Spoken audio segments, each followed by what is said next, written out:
اللهم صل على محمد وعلى آل محمد كما صليت على إبراهيم وعلى آل إبراهيم إنك حميد مجيد. نحمده ونصلي على رسوله الكريم. أما بعد، عن عائشة رضي الله تعالى عنها قالت: اشترى رسول الله صلى الله عليه وسلم من يهدي طعاما بنسيئة فأعطاه درعا له رهنا أو قال النبي صلى الله عليه وسلم صدق رسول النبي الكريم. அருமைக்குரிய சகோதரர்களே, பெரியவர்களே, இன்று நாம் பார்க்கக்கூடிய பாடங்கள் அடமானம் வைக்கக்கூடியது, இன்னும் ஒரு பொருளுக்காக வேண்டி முன்கூட்டிய முன்பணம் செலுத்தி வைக்கக்கூடியதை பற்றி தான் பார்க்க இருக்கின்றோம். ஆயிஷா ரலியல்லாஹு தஆலா அன்ஹா அவர்கள் கூறியதாவது, ரசூலுல்லாஹி ஸல்லல்லாஹு அலைஹி வஸல்லம் அவர்கள் ஒரு யூதரிடமிருந்து உணவுப் பொருளை கடனாக வாங்கினார்கள். அதற்கான தமது இரும்பு கவசத்தை அவர்களிடம் அடமானம் வைத்தார்கள் என்பதாக சொல்லப்படுகின்றது. ரசூலுல்லாஹி ஸல்லல்லாஹு அலைஹி வஸல்லம் அவர்கள் உணவுப் பொருளுக்காக வேண்டி ஒரு யூதரிடம் அடமானம் வைத்தார்கள்.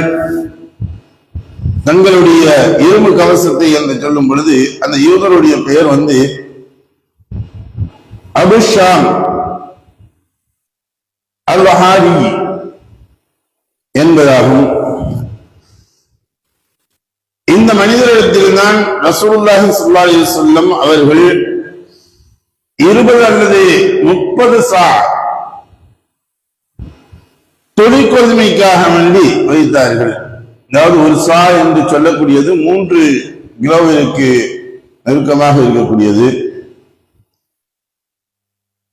அந்த அளவுக்கு பெறுவதற்காக வேண்டி ரசூலுல்லாஹி ஸல்லல்லாஹு அலைஹி வஸல்லம் திரும்ப தருகின்றேன் என்று பெறுவதற்காக வேண்டி வச்சது. இவன் என்ன செய்யறாங்க? இதற்கு பகரமாக தங்களுடைய உருக்கு சட்டையை, இரும்பு கவச உடையை ரசூலுல்லாஹி அடமானமாக வைக்கின்றார்கள். இந்த இதுல சிலர்கள் சொல்லும்போது சொல்றாங்க, வெளியூர்ல இருக்கக்கூடிய சமயத்தில் நமக்கு பண தேவைக்காக வச்சுக்கலாம் அப்படிங்கிறது அல்லாஹ்வுடைய வசனங்கள் இருக்கின்றது. 2வது அத்தியாயத்தில் 283வது வசனங்களாக இடம்பெற்றிருக்கூடிய வசனங்கள்.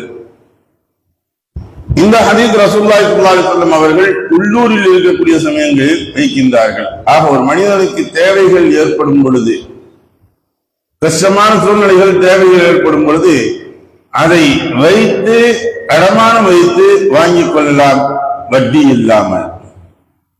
அதை நம்ம பார்க்கணும். இன்னைக்கு அடமானம் வைக்கிறோம் அப்படிங்கிற பேர்ல என்ன செஞ்சுறாங்க?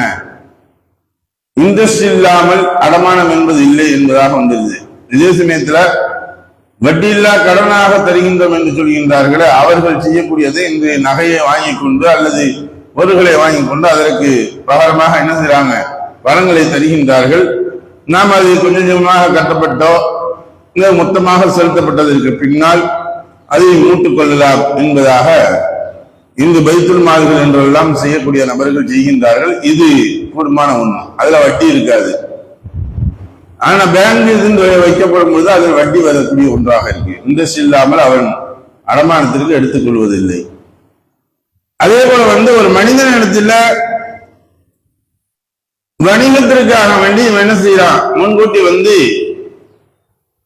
பொருளை பெற்றுக்கொள்வதற்காக வேண்டி முன்பணமாக கொடுக்கின்றான்.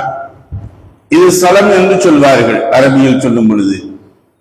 இப்னு அப்பாஸ் ரலியல்லாஹு அன்ஹு அவங்க அறிவிக்கக்கூடிய ஒரு ஹதீஸ், ரசூலுல்லாஹி ஸல்லல்லாஹு அலைஹி வஸல்லம் அவர்கள் மதீனாவிற்கு வந்த பொழுது மக்கள் ஓராண்டு அல்லது 2 ஆண்டுகளில் பெற்றுக்கொள்வதற்காக கூறி பேரித்தம் பலத்திற்காக முன்பலம் கொடுத்து வந்தனர்.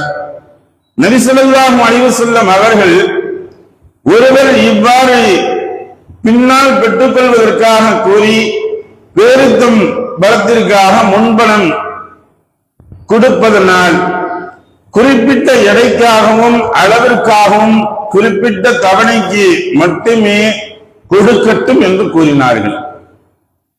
அப்ப அவர்கிட்ட நம்ம மரத்தை குத்தகைக்கு எடுக்கல, ஆனா இவர்கிட்ட பழங்கள் அதிகமாக இருக்கிறது, நெல்மணிகள் அதிகமாக வரக்கூடியது, நல்ல விவசாயிகள் மகசூல்கள், இவர் ஆர்கானிக்காக செய்யக்கூடிய ஒரு நபராக இருக்கிறார் அப்படின்னு நமக்கு தெரியுது.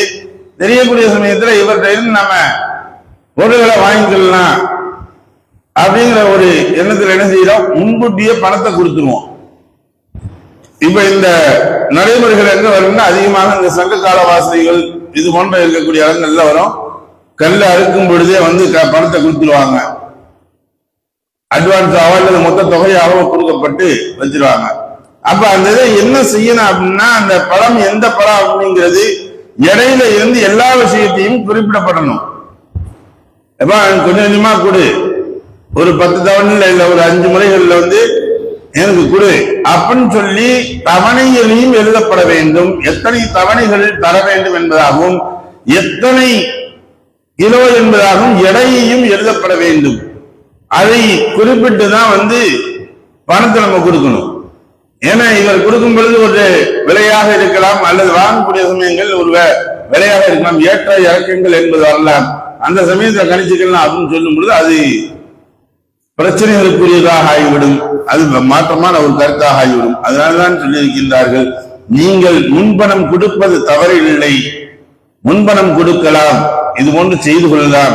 ஆனால் அதில் அக்ரிமெண்ட்ல ஒப்பந்தங்கள்ல நீங்க எழுதப்பட்டு தெளிவாக எழுதப்படணும். என்ன பொருள், எத்தனை முறைகள், எத்தனை கிலோ எடை என்பதை அனைத்தையும் குறிப்பிடப்பட வேண்டும் என்பதாக ரசூலுல்லாஹி ஸல்லல்லாஹு அலைஹி வஸல்லம் அவர்கள் சுட்டி காட்டுகின்றார்கள். அல்லாஹ் படித்ததை விளங்கி நடக்கக்கூடிய நன்பாக்கியத்தை தந்தார்கள். திவானாக அருமைக்குரிய சகோதரர்களே, பெரியோர்களே, தமிழகத்திற்கு ஒரு மாபெரும் சோகமான ஒரு நிகழ்வுகள் நிகழ்ந்திருக்கின்றன. ஷரியத்திற்கு நாம் உண்மையில் ஒரு பெரும் இழப்பை இழந்து விட்டோம். தமிழகத்தினுடைய தலை சிறந்த காதி, தலைமை காதி என்று சொல்லக்கூடிய மர்ஹூம் அல்லாமா அய்யூப் சலாஹி ரஹ்மத்துல்லாஹி அலைஹி அவர்கள் நேற்று இரவு 9 மணி அளவில் நம்மை விட்டு பிரிந்து சென்று விட்டார்கள். தமிழகத்தினுடைய தலைமை காசியாக இருந்தவர்கள். அவர்கள் உண்மையில் தக்வாவில் மிகவும் பிரசித்தி பெற்றவர்கள். அவர்களை போன்று தக்வாவான நபர்களை இந்த உலகத்தில் யாரையும் பார்க்க முடியாது. ஒருமுறை அரசு அவருக்காக வேண்டி தனி குவார்டர்ஸ் என்று சொல்வார்களே, வீடுகளையும் அவருக்காண்டி வாகனங்களையும் அனைத்தையும் தருவதாக சொல்லப்பட்ட பொழுது கூட அவங்க என்ன சொன்னாங்கன்னா, எனக்கு வேணாங்க, என்னுடைய எளிமையான வாழ்க்கையில் வாழ்ந்து கொள்கின்றேன் என்பதாக ராயப்பட்டில் என்னைக்கும் போய் பார்த்தோம்னா அவர்களுடைய இருக்கக்கூடிய வீடுகள் இன்றும் ஓட்டு வீடாக ஏழையாக சஹாபாக்கள் வாழ்ந்தார்கள் என்று நாம் கேள்விப்பட்டிருக்கின்றோம். இமாமுகள் வாழ்ந்திருக்கின்றார்கள் என்று கேள்விப்பட்டிருக்கின்றோம். ஆனால் உண்மையில் அங்கே சென்று அவரை பார்க்கும் பொழுதுதான் தெரிந்தது. அதே சமயத்தில் அவர்கள்ட்ட பல்வேறு விஷயங்கள், குடும்ப பஞ்சாயத்துகள் என்பது வரும் பொழுது உடனடியாக தீர்ப்பு என்பது பட்டுன்னு சொல்லிட மாட்டார். எடுத்த எடுப்புல ரொம்ப ஆராய்ச்சி செய்து ரொம்ப அவங்கள கொஞ்சம் அலைய விட்டு அது ஏதாச்சும் சுமூகம் ஏற்படுமா என்பது பார்த்து விட்டு தான் கடைசியாகத்தான் கொடுப்பாங்க.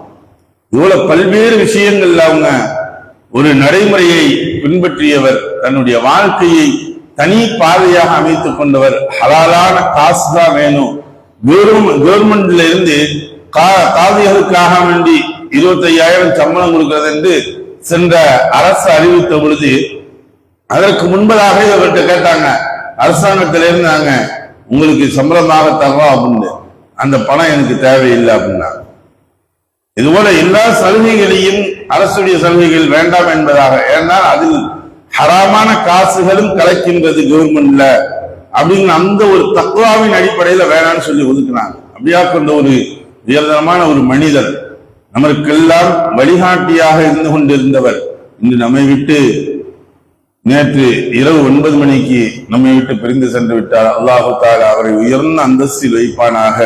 அவர்களுடைய குடும்பங்களுக்கு அல்லாஹு தாலா பொறுமை எனக்கூடிய சபரை தந்து அருள்வானாக. அல்லாஹு தாலா அவர்கள் எப்படி வாழ்ந்து காட்டினார்களோ அந்த வாழ்க்கைகளை பின்பற்றி நடக்கக்கூடிய நன்மக்களாக அல்லாஹ் நம்மையும் ஆக்கி அருள்வானாக. வாஹிர் தாவனா அல்ஹம்துலில்லாஹி ரப்பில் ஆலமீன். சுப்ஹானல்லாஹி பிஹம்திஹி சுப்ஹானக்கல்லாஹும்ம பிஹம்திக வ நஷ்ஹது அன் லா இலாஹ இல்லா அன்த வ நஸ்தக்ஃபிருக வ நதுபு இலைக். آمين. سبحان ربك رب العزة عما يصفون والسلام على المرسلين والحمد لله رب العالمين.